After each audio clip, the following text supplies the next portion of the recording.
Тушалган махабат. Автору Жалгызым Назик. Окуп аудиолоштурган Чолпон Расулова. Ильяс менин могу колдорум менен Шер менен Альберт эмне гана иштерди жасашкан жок. Кандай гана күндөрдү кечирбедим. Ооба, менде бул иштерди жасабай коюуга бир жол болчу. Ал өлүм. Бирок жанымды кыйбады дейсиңби? Аракет кылгам, аябай көп. Ильязга маңдайлаша отуруп, баарын бирден көз алдына тизмектеп өткөрүп, жашап жаткандай болгон Асел кантип ыйлап жатканын деле билбей калды.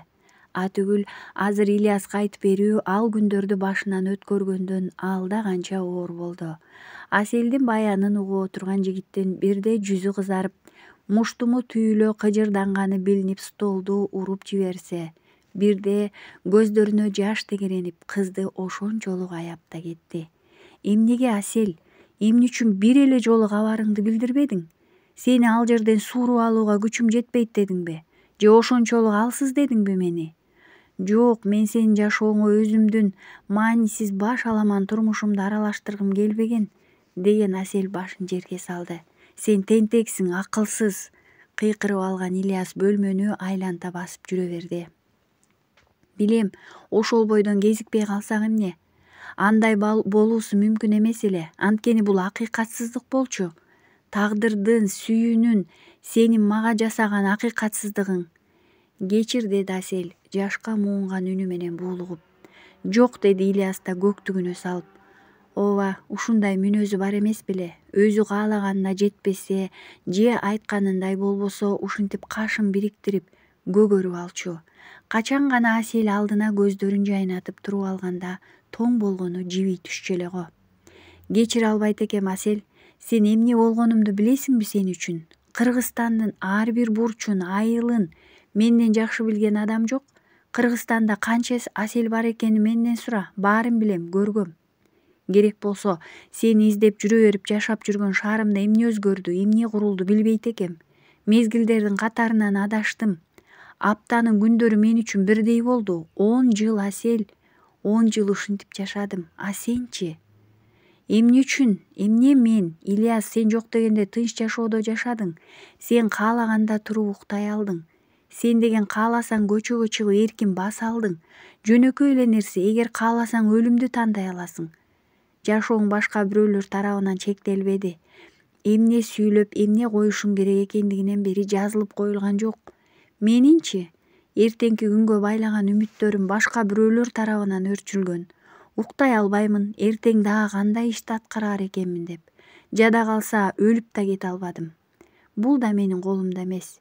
Жашоом, дем алуум кайтарууда. Кээде өзүмдү эки адам жашап жатканын сезчүмүн. Майя менен Асел. Экөөнүн ортосунда күн сайын кандай гана согуш жүрбөдү. Шер менен Альберт акыры менин ичиме ошол Майяны кантип жайгаштырып салышканын аңдай албай калдым. Асел вулкандай атылып кетти. Ызылдап кыйкырып жатты. Ушунча жылдан ичине чогулган ыза, балким, арман ушинтип чыгып кетти. Жашоосундагы жакындарынын ар бирин жоготкондо өзүн иштен көмүп келген. Кечир, Асел, кечирчи. Ильяс кантип жетип кызды бооруна басканын билбей калды. Аселдин абалы ушунчалык аянычтуу эле. Ильяс кучагына алганда кадимкидей денеси титиреп жаткан болчу. Үйгө кеч киргенде колунда бир сумка алманы көтөрүп кирип келген Ильястын алдынан чуркап чыккан Айжан мойнуна асылды. Сагындым, деди шыбырап. Ильяс унчукпады. Күнөөлүүдөй келинчегин болор болбос бууруна басып тура берди. Тайынем кандай болуп калды, деди бир убакта бул абалдан чыгууга. Жакшы, бүгүн тамак жакшы ичип жатат, деди Айжан, жолдошунун мойнуна оролгон колдорун бошотуп, жоолугун оңдоп жатып. Алма? Эме? Ильяс колундагы сумка толуу алманы келинчегине карматты. Айылга бардыңбы? Ооба, мен тайынеме кирейин, деген Ильяс шашыла Айжандын көптөгөн суроолор жаткан көздөрүнө батынып карай албай арбасып кетти. Таза, тыкан болуп жыйналып турган ээн бөлмөнүн төрүндөгү аппак төшөктө Салим эне мемире уктап жатты. Бутунун учунда ойготуп албайын деген кыязда акырын баскан Ильяс келип тайынесинин жанына отуруп, колдоруна башын жөлөп калды. Кулунум, деген тайынесинин мээримдүү үнү каргылданып чыкты бир убакта. О, тайыне, келдиңби балам, чарчабай? Келдим. Салим минтип төшөктө жатканына 1 айга чукулдап калды. Ошондон бери Айжан тамагын берип, жууп тарап келет. Салим небересинин ичинде бактысыз экенин эң жакшы билчү. Алгач эч нерсе болбойт, нике ысык эмеспи, Айжанга жылып калат деп ойлогон ою жаңылыш экенин эми билип отурат. Анткени Ильястын көзүндөгү баягы күндөрдөгү жылтыраган учкун өчүп күн сайын муңайып бараткандай. Кээде оор үшкүрүнүп да алчу. Балам, сен мени кечир, деди Салим капыстан. Эмнени айтып жатасыз, Тайне? Түшүнбөй калган Ильяс башын көтөрүп Тайнесин карады. Сени бактылуу кылам деп өзүм да билбей бактысыз кылып жаткан жокмунбу деп. Койчу Тайне, мен бактылуу элемин, деди Ильяс да жадырап. Сен оорубачы?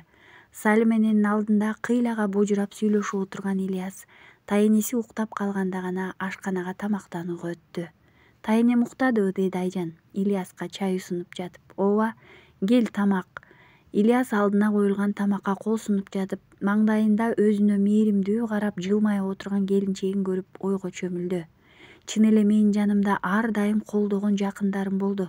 Жада калса Айжан да сүйүп, мээрим төгүп келди. Тайнем алыста болсо деле апам бар, Аселчи? Жок, аны кайра аларга таштап бере албайм.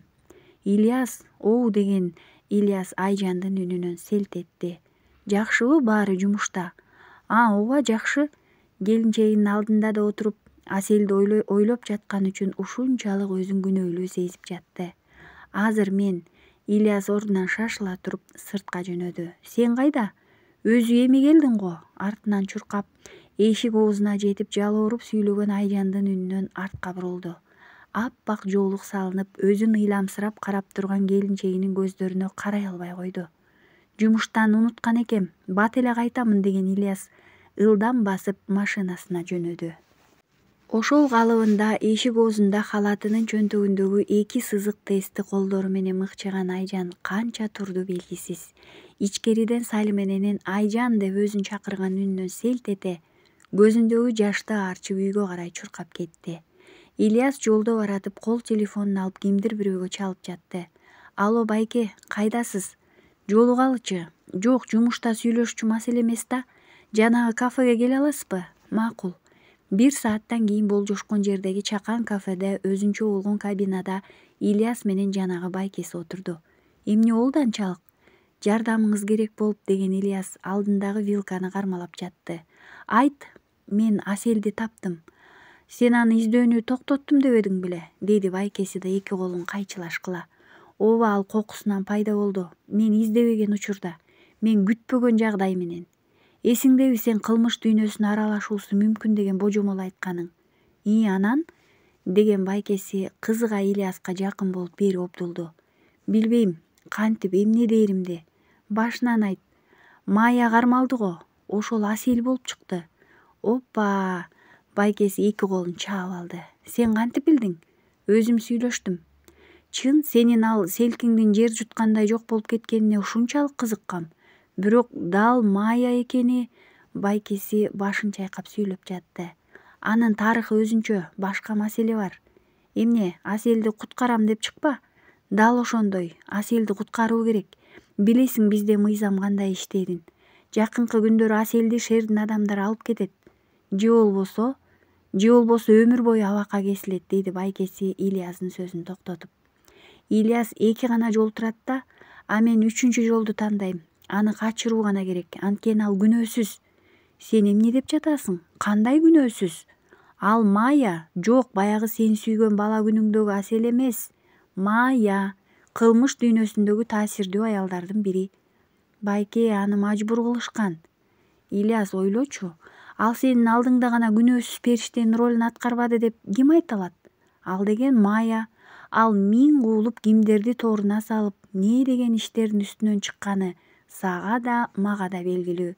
Сени ушинтпеди деп, сенин ага болгон сокур сүйүүңдү пайдаланбады деп ким кепил боло алат?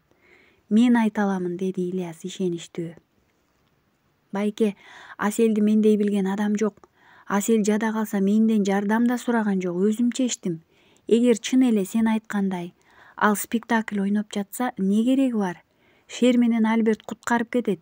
Муну экөөбүз тең жакшы билебиз.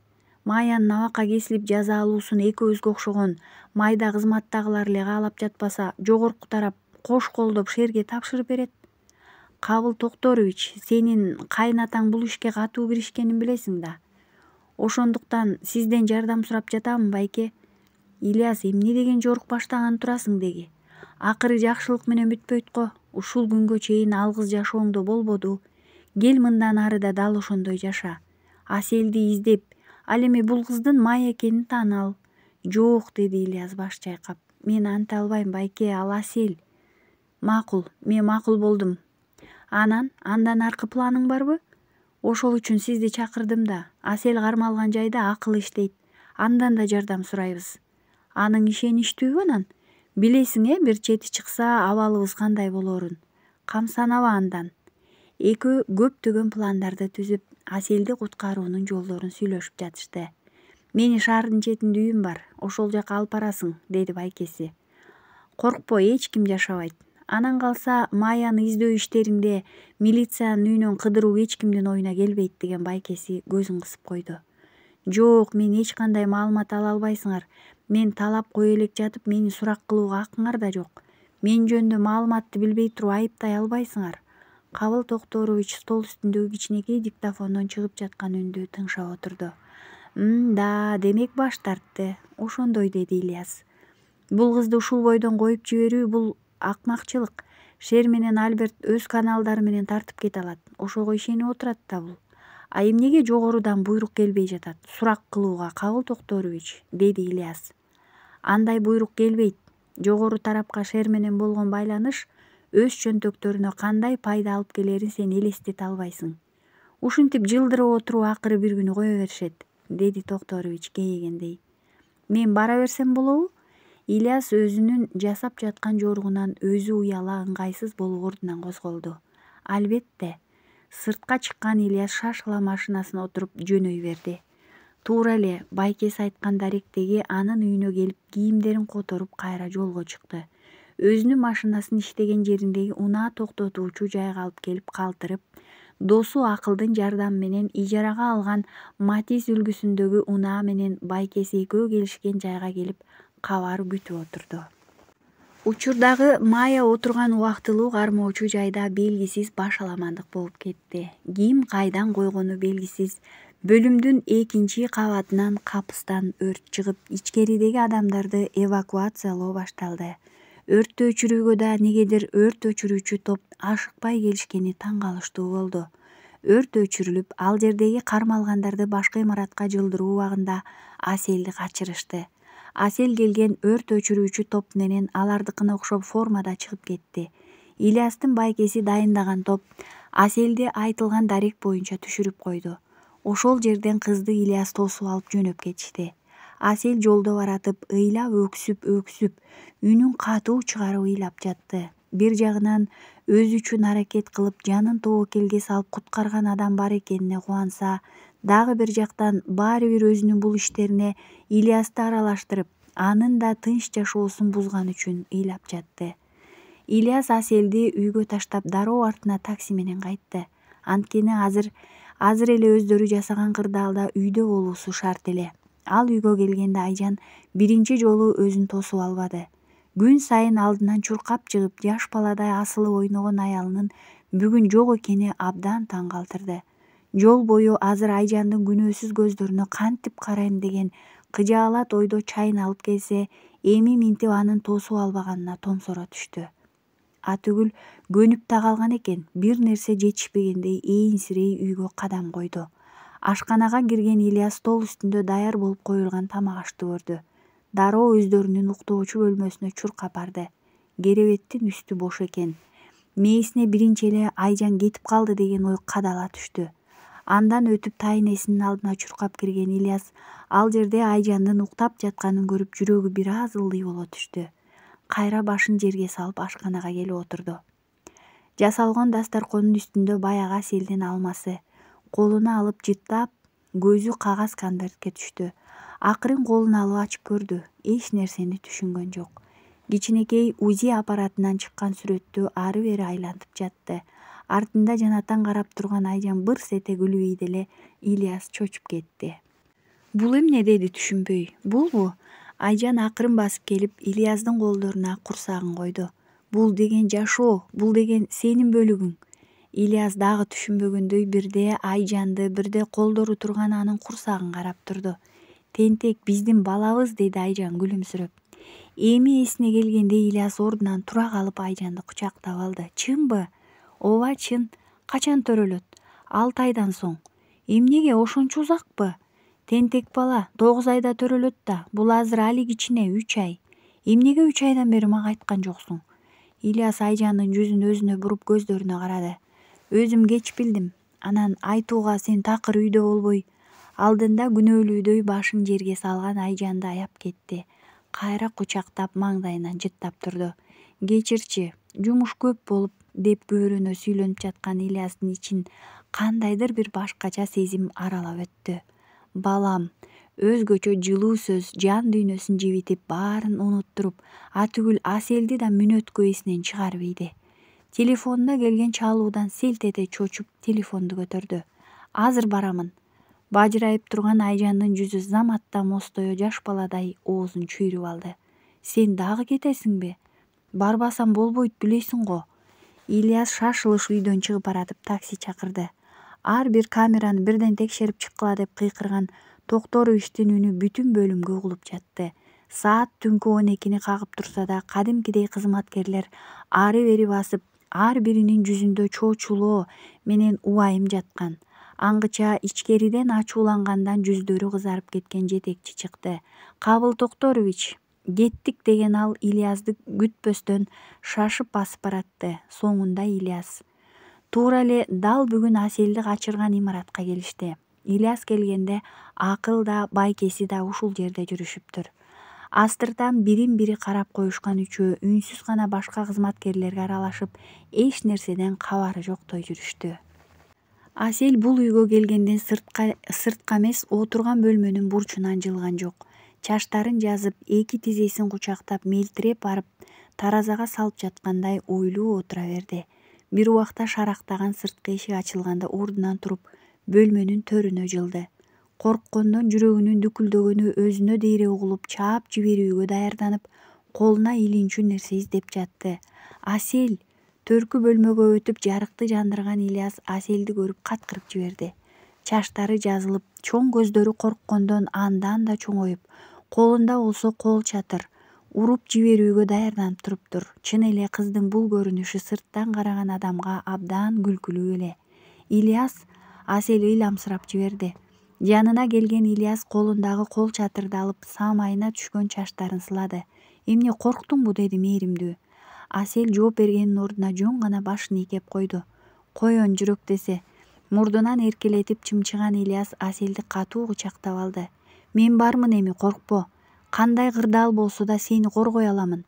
Аселдин көздөрүнөн эрксизден дагы тамчылар кулай берди. Ал ушунча жылдан бери кудум ушундай мээримге, мына ушундай коргоого муктаж болуп келбеди беле? Жетимсиреп, жалгыз калган күндөн баштап бирөө маңдайынан сылап мен бармын деген сөздү айтуусун каалаган. Эй, токточу, сен эмне ыйлап жатасыңбы? Бери карачы, деген жигит Аселди жүзүнө үңүлдү. Мен сени күчтүү экен десе, сенин алдыңда эмес, деди Асел жылмайып. Тамактандыңбы? Жок, эмнеге? деген Ильяс кызды колдон алып ашкана тарапка жөнөдү. Асел тамак жаса, мен жаныңда кобурап берем. Асел жайылган чаштарын төбөсүнө байлап, Ильясты бакырайган көздөрү менен ирмегилеп карап алды. Эмне болду? Мен тамак жасай албаймын да, деди жертиктеген Асел. Чын элеби? Асел башын ийкегиледи. Дайыма тамакты кызматкерлер жасап, деген сөзүн улай албай, ашканадагы столдун чекесин кармалап, эрдин тиштеди. Жумурткачы? Асел баш чайкады. Макул анда, эмне жегиң келди? Манты, деген Аселдин көздөрү жайнап кетти. Телефондон тамак заказ кылган экөө ашканада маңдайлаш отуруп тамактанып жатышты. Кудум эле бала кезиндегидей кудуңдап кубанышкан алар бирде тамакты, бирде суусундукту талашып жатышты. Күндөр өтө берди. Ильяс күн сайын Аселдин алдына келгени менен кыз мында түнөп кетүүсүнө уруксаат берчү эмес. Кыйналып жатып араң жанынан кетет. Бул жака келе жатканда көңүлү куунак болуп, айлананы суктана карап, атүгүл кымыңдап ырдап алып келсе, кайтып бара жатып жүрөгүнүн бир бурчу муздап эңшерилип кеткендей маанайсыз кетет. Кала берсе курсагы томпоюп чыгып, өзүн күткөн Айжандын көздөрүнө кароо баарынан да кыйын болду. Дайым шаар кыдырып же башка болуп түн жарымда барат үйгө. Асел канчалык жанынан эрте кууганы менен теңселип үйгө бара албай жүрө берчү болду. Кабыл Токторович, муну карасаңызчы. Токторович Асел качкандан бери ошол иш боюнча бир илинчек таап алчудай изденип жатты. Алгач атайын жогорку тарап уюштуруп качырып жиберди деген ойдо болгон. Бирок эртеси күнү эле жогорку тараптан чалып, телефондон чыгып кетчүдөй айкырган министрди укканда ал ою туура эмес экенин ынанды. Так эмне экен? Көз айнегин тагынып жанында шыпылдап жүргөн жардамчысы көрсөткөн сүрөт көңүлдү. Маани берип караңыз. Бул Майя жабык кечеде тартылган сүрөтү, мойнундагы кызыл жоолук. Андан кийинки сүрөттө ошол эле кызыл жоолук колунда бантик болуп байланып турат. Мына сүрөттө сумкасында, мунусунда чачында экен. Токторович астында жайнаган ар түрдүү сүрөттөрдү карап отурду. Кыздын ар бир образы бири-бирине окшобой такыр башка адамдай. Биринде кара чачтуу, биринде сары, дагы биринде тармал ак чач. Дей койчу, ушунун баары бир кыз экенине ишенүү кыйын. Анан, деди Токторович, сүрөттөрдү көрүп болуп, ары жылдырды да көз айнегин ылдый түшүрүп жардамчысын карады. Эми могул сүрөттү караңыз. Бул анын кармалганда жанында алынган буюмдары. Бул жерде да кызыл жоолук турат. Ал эми бул кечээ ал качкандан кийинки анын буюмдарын текшерип жатканда тартылган сүрөт. Бул жерде ошол жоолук жок, документин да албаган, бирок жоолукту алып кеткен. Кандайча деген Токторович башын кармады. Демек ушул нерседен илинчек тапсак болчудай. Бул жоолук ага кымбат болгону билинип турат. Ооба, бирок Майянын өткөн жашоосун эч ким билбейт. Чын эле башы катты Токторовичтин. Тиги чөйрөдөн эч ким аралашпаган болсо, анда үчүнчү тарап барбы? Деги Майяга кызыккан адамдар көп эмеспи? Бирок ошондо деле мурдубуздун астынан качып кеткени шектүү. Демек, өздөрүндө иштеген бирөө сөзсүз жардам берген. Бирок ким? Мен сага эмне дегем? Сен... Колдору титреген Шер бөлмөнүн ичин оодарып салып, бут алдында чачылып жаткан буюм кагаздарды тепселеп жүрдү. Кантип качат? Ким качырат? Аселдин кайсы таанышы бар ал жайда? Шер, эмне Шер? Колуңдан бир ишти бүтүрүү келбеди? Тергөөнү күтөм деп. Мына эмне болду? Табабыз. Табасың, башка чараң да жок. Бүгүндөн калбай Кыргызстанга учасың да бир жуманын ичинде Майя менен алдыма келип каласыңар. Болду, сөз бүттү, чыгып кет. Шер андан аркысын уккусу да келбеди. Майя кайтышы керек деп жатты кайталап. Ошол эле убакта анын тээ баягыдагы Москвадагы төрөт үйүндө өзүн жек көрүүгө толгон көздөрү менен карап, түйүңөргө жетем деген сөзүн эстеди. Шеф өлүм алдында жатып өзүнүн ордуна Шерди коюп кеткен. Чөйрөдөгү даражасы кыйла жогорулап калганы менен толгон маселелерди чече албай аксады. Көрсө даяр эмес экен. Шеф айткандай кур чабалга жете элек мокок бойдон турбайбы? Өзү бир топ аксап, жаралган толгон маселелерди чече албай, Крим дүйнөдөгү авторитетин жоготуп баратканда, Майяны минтип колго түшүп, андан ары изин суутуп, жоголуп кетиши чоң сокку болду. Азыр ушул тапта мамлекет менен Крим дүйнө ортосундагы байланыш кырдаал чыңалган абалга жетти. Бир канча мафиоздор да аралашып кетти. Ортодогу маселе Майянын жоголушу. Мамлекеттин бийлик өкүлдөрү да, Крим дүйнөнүн адамдары да биле албай калышты. Ал эми бул сырдын түйүнү жалгыз Альбертке гана маалым болчу. Окшош күндөр Асел жөнөкөй адамдардын жашоосуна кыйла күн өтүштү. Адыгүл эртең менен ойгонгондо өзүн болуп көрбөгөндөй бактылуу сезип жылмайып алат. Ильяс Аселдин суранычы менен күндө келбей, жумасына 2 жолу гана келип кетчү болду. Ильястын абалы түшүнүксүз. Айжандын жанына келип курсагын кармалап баласы үчүн өзүнчө бактылуу. Аселдин жанына жетип жүрөгү тынчалып башкача магдырайт. Бүгүн Ильяс келчү күн. Асел өзгөчө даярданып күтүп отурду. Бая күнү Ильяс өзү көтөрүп келген гүлдүү узун көйнөктү кийип, башына кызыл жоолукту салып алды. Мына эшик ачылды. Асел! Эшиктен кирип-кирбей жатып кубанычтуу кыйкырган Ильястын алдынан чыкты. Асел, мен уулдуу болдум, деди Ильяс, оозу кулагына жете кубанып. Асел бир нече мүнөткө катып калды да кайра өзүнө келе калып, куттуктаймын, өмүрү ата энеси менен берген болсун, деди Ильясты кучагына кысып. Ильяс эми гана Аселдин абалын түшүнүп өзүн ыңгайсыз сезип кетти. Рахмат деди акырын. Жүр үйгө өт. Ошол күнү өңдүү деле сүйлөшө алышкан жок. Бир одеялага оронуп алышып, алдындагы телевизордогу кинону көрүп жатышканы менен экөө тең өз ойлору менен алек болчу. Эмне кылып салдың, Асел? Мунун өз жашоосу бар экенин унуттуңбу? Сен пайда болбошуң керек, сен кетүүң керек деп жатты Асел ичинде. Көңүлүн оорутуп алдым. Периштем, кичинекейим мен. Ушул жарык дүйнөгө келген уулумдун апасы сен болууң керек эле деген Ильяс кыздын маңдайына түшкөн бир тал чачын колдору менен алып маңдайынан өбүп алды. Ильяс, кеч болуп кетти деди Асел шыбырап. Кет дебечи, кетүүң керек. Айжан жокко. Ильяс деген Асел жигиттин кучагынан бошонууга аракет кылды. Кечир, бир аз турайын, кетем. Ильяс ан сайын өжөрлөнө кызды бекем кучактап алды. Ушинтип ушул калыпта сүйлөшпөстөн жөн гана бири-биринин демин тыңшап, жүрөктөрүнүн кагуусун угуп дагы 1 саат отурушту. Ильяс деди Асел өзүн колго алып. Анткени азыр дагы бир аз ушинтип турчу болсо, жигиттин демине башы айланып өзүн жоготуп коймок. Макул, мен кеттим деген жигит да таарынгандай ордунан туруп, эшикти көздөй жөнөдү. Артынан босоого чейин узата келген кыз коштошоордо Ильястын чачтарынан уйпалап сылап алды. Эртең келем. Ильяс чыгып кетти. Эшик жабылып, кулпуну илери менен Асел турган ордуна шалак эте олтура кетти да буркурап ыйлап жиберди. Биринчи жолу көөдөнү ачышып, кызганычтан өрттөнүп жатты. Биринчи жолу Ильястын жубайы Айжанга, анын тоодой бактысына көз артып ыйлап жатты. Анын ордуна өзү болуусу керек экенин элестетип бакырып алды. Кетүүм керек, деди көз жашын титиреген колдору менен сүртүп.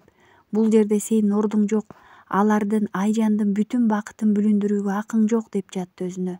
Бирок кайда, качан кетээрин билбейт.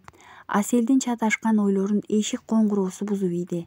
Дагы ачкычын унутканго деген кыз шашыла көзүндөгү жашын аарчып эшикке карай басты. Анткени 2 жолу Ильяс ачкычын унутуп кайра келген эле.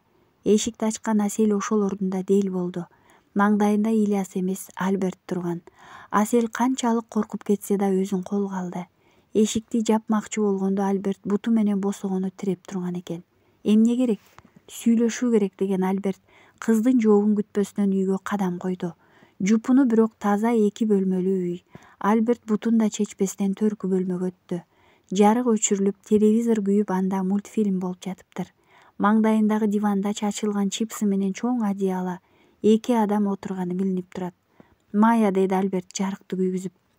Ильястан кызды ушунчалык кызганып турду. Шарты жок могу үйгө караганда заңгыраган особнякта үйгө кинотеатр койдурткан.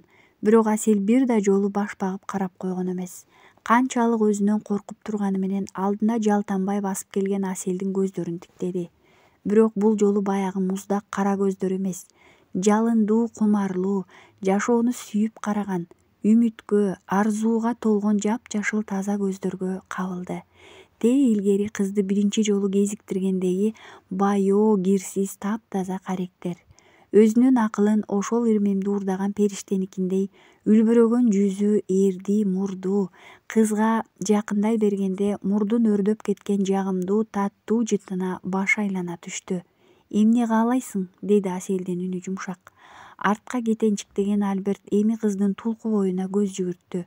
Кудум Аселди биринчи жолу көрүп жаткандай абдан берилип тиктеп жатты. Келбетине жарашкан узун көйнөгү, башындагы кызыл жоолугу болор болбос ылдый шыпырылып, андан саамай чачы чыгып турат. Эми чындап баягы Асел болупсуң, деди Альберт акырын. Кайсы? Айтматовдун кызыл жоолук делбирим, деди күлүмсүрөп. Асел таң калды. Альбертти билген 10 жыл аралыгында биринчи жолу ушундай күлгөнүн көрүптүр. Ырас каткырчу, бирок муздак, жасалма. Абдан жарашыптыр. Күбүрөгөн Альберт диванга отура кетти. Кайдан таптың? Деди кыз бир убакт ага жакын келип. Мурдагысындай коркпой, чаап жиберет деп үркпөй жакындаган Аселге элжиреп тиктеди. Канча жолу сабап салганын эстеп, мынабу аппак жүзүн канга боеп кумардан чыккан күндөрүн эстеп, жүрөгү тилинип жатты Альберттин. Ким экенибизди, чөйрөбүз кандай экенин эсиңден чыгардыңбы, Асел? Кыздын бакырайган көздөрү чоңоюп кетти. Анткени Альберт дайым Майя деп кайрылчу. Бирок чын эле унуткан сыяктуу кара дүйнөнү. Ал чөйрөдө мынабу мамлекеттин ичиндеги кыбыр эткен кыймыл да билинип, кабар жетип турат эмеспи? Асель, сенин бул образыңа Майя деген такыр кошпойт экен, деди. Шер да билеби деген кыз Альберттин маңдайындагы креслого отурду. Жок, Альберт ызалуу баш чайкады. Анын оюна да келген жок. Силердин сүйүү баяныңарды унутту дейсиңби? Ильясты жандан артык сүйөрүңдү байкабайт дедиңби? Алыста болсом да Ильяс тууралуу бардык маалыматка ээ болчумун. Анын сени жылдап издегенин да билем. Оюмда сени Ильястын өмүрү менен коркутуп кармап калам деп жүрчүмүн. Бирок сен бир да жолу качпадың. Тек гана өмүрүңө кол салып жаттың. Сен колго түшкөн күндөн эле билген баарын. Ильяс сага жолукканын, ал качырып чыкканын. Ильястан алыс бол, деди кыз үнүн катуу чыгарып. Жок, ага зыянымды тийгизбейм. Эгер мен сени менен кетүүм керекпи? Менимче өзүң айткандай Ильястын өмүрү менен мени коркутуунун учуру келди да. Сен минтип гана жоголуп кете албасыңды билет болчусуң. Жок, барбайм десемчи сен менен. Күч колдоносуңбу же дагы сабайсыңбы? Жок, бирок сен каршылык кыла албайсың. Бул жерде кала албасыңды да билесиң. Ильястын өз турмушу бар экенин да көрдүң. Сен өзүң анын жашоосун бузуудан коркуп, өзүңдү курмандыкка чалып жашабадың беле? Эми анын тагдырын өз колдоруң менен талкалаганы турасың. Билесиңби, сени качырганы билинсе, аны кандай жаза күтүп турганын? Мамлекет го мейли чыккынчы деп абакка кесип жиберет. Андан ары ойлодуңбу? Абакта анын күнү эмне болоорун? Шерди билесиң. Анан калса абакта мурунку милиция кызматкери болгондо да тергөөчү түшкөнүн билсе, ал жактагылар соо чыгарбайт экени эсиңден чыгып кеттиби? Заматта Аселдин көз алдына Ильястын түрмөнүн караңгы бөлмөлөрүндө тепки жеп жатканы, Шер Ильясты кыйноого салып жатканы тартылып кыйкырып жиберди. Жок, эч качан андай болбойт. Ооба, анын өмүрү сенин колуңда. Асель ыйлап жатты. Эми жеттим деген бактысынын ушунча кыскалыгына өкүнүп ыйлап жатты. Асель, сөз берем, сен кайра бул дүйнөгө аралашпайсың. Шердин алдына да барбайбыз. Башка жактарга алып кетем. Болгону мени менен кетсең болду. Альберт титиреп ыйлап жаткан кыздын ийнине колун коюп сүйлөп жатты. Кабыл Токторович Асель менен кошо жоголгон кызыл жуулук туккандан бери ошол мекемеде иштеген ар бир кызматкерди чакыртып сурак жүргүзүп жатты. Анткени сөзсүз өздөрүнөн бирөө жардам бергени көрүнүп турат. Бирок эч кандай илинчек жок. Акыры сурак кезеги Ильястын досу акылга жетти. Шыпылдап, адамдын ичи койнуна кирип чыга турган мүнөзү бар бул жигит негедир Токторовичке шектүү туюлуп, 2 күн катары менен чакыртты. Биринчи күнү башка маселелер боюнча сүйлөшүп, эгер ошол кыз жөнүндө ким кандай маалымат айтса, жогорку кызмат убада кылынганын, бул кабар анонимдүү түрдө болоорун кошумчалаган. Кызмат, акча, бийлик, мансап кимди гана жолдон чыгарбады дейсиң. Адамзаты эч качан бул амалга тойбосо да артынан чуркай берет экен го. Ильястын досу да мансап үчүн, кызмат үчүн достуктан кечип кетти. Ортолорундагы достукта алмашып жиберди. Кан досум, жан досум деп жүрүп ошол досуна кыянат кылды. Бир жагынан анын бул кадамга баруусуна ичиндеги көрө албастык да себеп болду. Ильяс анын көзүндө аябай ийгиликтүү эле. Айжан да аны сүйүп калды. Жетекчинин жалгыз күйөө баласы болуу бардык эле кызматкерлердин кыялы эмеспи? Оюнда азыр Ильясты салып берсе, ал абакка түшөт. Мунун кызматы көтөрүлүп, мүмкүн Айжандын деле көңүлүн алып үйлөнүп аламбы деген арам ойго жетеленди. Ильяс менен Аселдин сүйүүсүн Токторовичке айтып берип, аны кантип качырып жиберишкенинен бери сүйлөп берди. Токторович кызыл жоолуктун баянында эми түшүндү. Ит, акмак кантип менин жүзүмө карап жүрөт? Өзүн кармай албай туталанып жатты. Кыз кайда азыр? Ошол даректе, деди акыл бүжүрөп. Токторович үстүнө күрмөсүн көтөрүп чыгып кетти.